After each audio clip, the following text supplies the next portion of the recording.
नमस्कार, आपण पाहत आहात उडान लाईव्ह सोलापूर. उडान लाईव्ह सोलापूरमध्ये आपले स्वागत. श्री सिद्धिविनायक विद्या मंदिर गुंजेगाव या प्रशालेत शिवजयंती मोठ्या उत्साहामध्ये साजरी करण्यात आली. या कार्यक्रमाचे अध्यक्षस्थानी प्रशालेचे मुख्याध्यापक शशिकांत उपासे तर प्रमुख पाहुणे शिवव्याख्याते प्राध्यापक युवराज सुरवसे व माजी विद्यार्थी लखन पाटील, खंडू हजारे उपस्थित होते. छत्रपती शिवाजी महाराजांची प्रतिमा पूजन मान्यवरांच्या हस्ते करण्यात आला. तर छत्रपती शिवाजी महाराज यांच्यावर व्याख्यान प्राध्यापक युवराज सुरवसे यांनी केले व कार्यक्रमाचे अध्यक्ष प्रशालेचे मुख्याध्यापक श्री शशिकांत उपासे यांनी पण शिवाजी महाराजांच्या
पूर्ण महाराष्ट्रभर नव्हे, भारतभर नव्हे तर जगभरामधील हा एक अतिशय आनंदाचा आणि उत्साहाचा दिवस म्हणजे 19 फेब्रुवारी.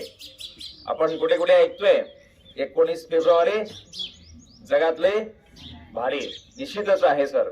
आणि आजच्या या आपल्या शाळेतील शिवजयंतीच्या निमित्ताने त्यांचं शिवचरित्र ज्यांनी आपल्या समोर या ठिकाणी विशद केलं, मांडलं, असे आमचे सन्मित्र प्राध्यापक डॉक्टर ते पीएचडी होल्डर आहेत. आता पीएचडी म्हणजे काय, म्हणजे डॉक्टर आहेत म्हणजे कसे. चॅनेलला सबस्क्राईब करा व बेल आयकॉन बटनला प्रेस करा जेणेकरून तुम्हाला आमच्या नवनवीन व्हिडिओचे नोटिफिकेशन सगळ्यात